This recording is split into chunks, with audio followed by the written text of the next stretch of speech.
Love जिहाद को रोकना मौलिक आवश्यकता है। लव जिहाद पर कानून बनाना बहुत बड़ी आवश्यकता है, यह कहना है आरएसएस पदाधिकारी इंद्रेश कुमार का।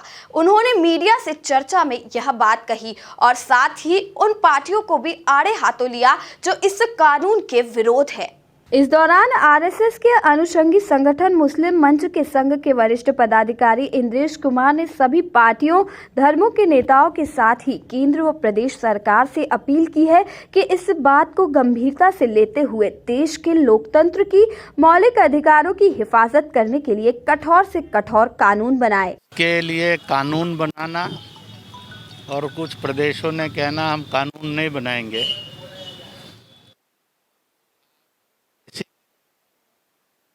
है इस कि महिलाओं पर मनमाने अत्याचार किए जा सकते हैं। दूसरा इस बात का प्रतीक है कोई आदमी झूठ चेहरा दिखाकर छुपाकर धोखा दे सकता है। उस धोखा देने के बाद प्यार का इजहार करके वह उसको मौलिक अधिकार छीन सकता है धर्म की स्वतंत्रता का, और उस पर धर्म बदलने के लिए दबाव बना सकता है। लव जिहाद का मतलब है कि अगर वो निकाह के लिए तैयार ना हो तो वह उससे जोर ज़बरदस्ती कर सकता है। लव जिहाद का मतलब है कि आदमी हिंसा के रूप में उसको गोली भी मार सकता है और प्रताड़ना भी कर सकता है। लव जिहाद की आड़ में ये वो सारे संकट हैं जो भारत के संविधान के विरोध में हैं, मानवता विरोधी हैं, सर्वधर्म समभाव विरोधी हैं और किसी के भी मौलिक अधिकारों को कुचलने का रास्ता खोलते हैं। इसलिए ऐसी जो इतनी अमानवीय हो, जो इतना असंवैधानिक हो, जिसका रूप इतना क्रूर हो और धोखेबाज हो, उसको रोकना यह इस देश की मौलिक आवश्यकता है। क्योंकि यह देश हर आदमी को मौलिक अधिकार देता है, उसकी जाति के, मजहब के, जीने के, शिक्षा के और सम्मान के, उनको सबको कुचलता है। और इसलिए उसकी रक्षा करने के लिए इस कानून का बनना बहुत बड़ी ज़रूरत है। जो सरकारें इस कानून बनाने का विरोध कर रही हैं, इसका मतलब है वो मौलिक अधिकार कुचले जाने चाहिए, मजहबों में झगड़े होते रहने चाहिए, जातियों में फूट डली रहनी चाहिए, संविधान की आत्मा को कुचलते रहना चाहिए और इस देश के अंदर सदा हिंसा का माहौल बना रहना चाहिए।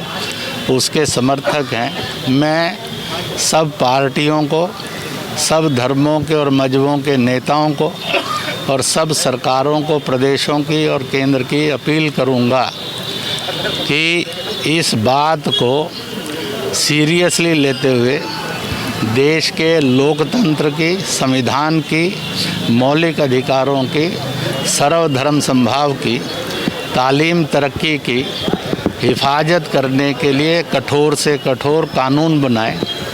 परंतु इसी के साथ साथ आप सबको एक बधाई ज़रूर दूंगा। पिछले कुछ समय में मीडिया ने लव जिहाद की सच्चाई को जिस ढंग से प्रस्तुत किया है, इसके लिए मीडिया को मैं बहुत बहुत बधाई देता हूँ। हामिद अंसारी के सवाल पर उन्होंने कहा कि जिन्होंने राज किया है उन्होंने ही धार्मिक कट्टरता और जातिवाद को जन्म दिया है। मुस्लिम राष्ट्रीय मंच ने राम जन्मभूमि समस्या का समाधान हो, इसके लिए 7 साल लगातार जागरण किया। 2016 में लखनऊ में और 2018 में दिल्ली में बड़े जलसे किए, जिनमें नारा लगाया, कसम खुदा की खाते हैं इमाम हिंद श्री राम का मंदिर वहीं बनवाएंगे। बाबर, औरंगजेब, गौरी, गजनी ये हिंदुस्तानी नहीं विदेशी थे, इनसे हमारा कोई ताल्लुक़ नहीं है। ये आक्रांता थे जिन्होंने भारत के अंदर उद्योग को, शिक्षा संस्थानों को, स्वास्थ्य संस्थानों को और रोजगार संस्थानों को बुरी तरह से बर्बाद किया था। उसकी सैकड़ों मीटिंगों में लाखों लाख मुसलमान आए और इसलिए सुप्रीम कोर्ट का फैसला, सरकार का कानून, इस पर कोई भी झगड़ा फसाद नहीं हुआ। दूसरा रोल, मीडिया से चर्चा में उन्होंने बताया कि राम जन्मभूमि और धारा 370 भी अपनी बात कही। उनके मुताबिक मुस्लिम राष्ट्रीय मंच ने राम जन्मभूमि समस्या का समाधान हो, इसके लिए 7 साल लगातार जागरण किया है।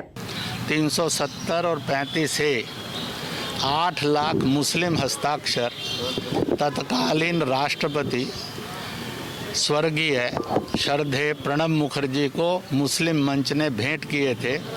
तब उन्होंने आश्चर्य से कहा था कि मुसलमान भी इस देश के अंदर 370 और 35A के विरोध में हैं, ये हमें मालूम ही नहीं था।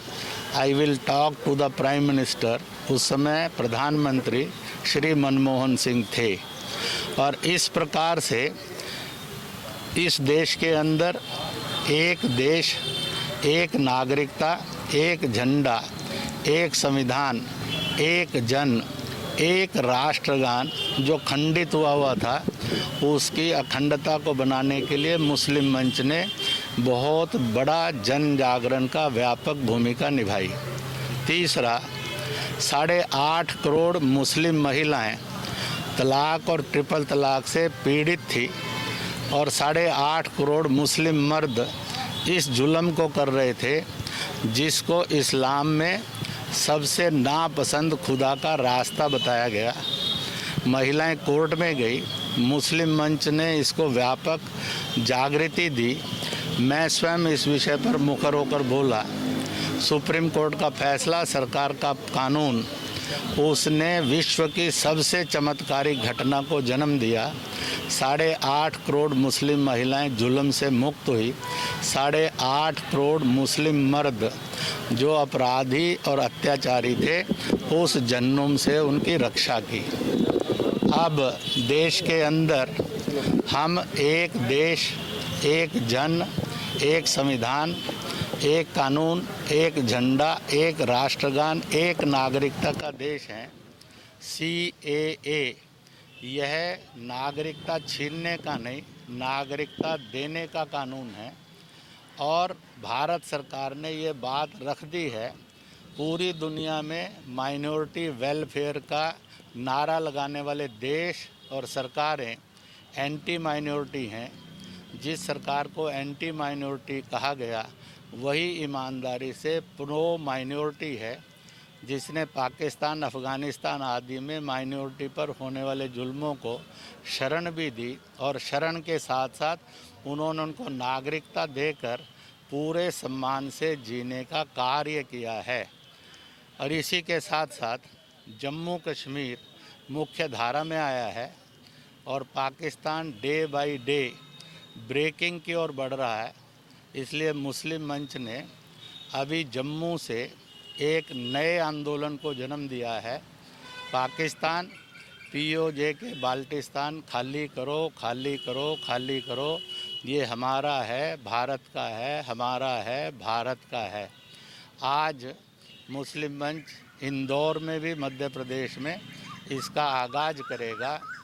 और भारत के प्रधानमंत्री ने UNO में कहा था, world should respect our international borders, और इसलिए उन अंतर्राष्ट्रीय सीमाओं का सम्मान करना इस आंदोलन का यहाँ पर शुरुआत होगी।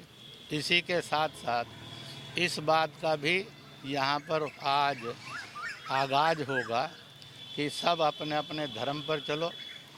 धर्मांधता, लव जिहाद, धर्मांतरण नहीं बल्कि दूसरे धर्मों का भी सम्मान करना, यही सच्चा हिंदुस्तान है, यही भारत का सच्चा और सही अंबेडकर, बाबा साहब अंबेडकर, पूज्य और भीमराव अंबेडकर के दिया गया संविधान की आत्मा है। सारा देश उस आत्मा को माने। देखा जाए तो आरएसएस पदाधिकारियों ने भी लव जिहाद पर सख्त कानून बनाया जाना आवश्यक बताया है। Bureau report, MP news, Indore.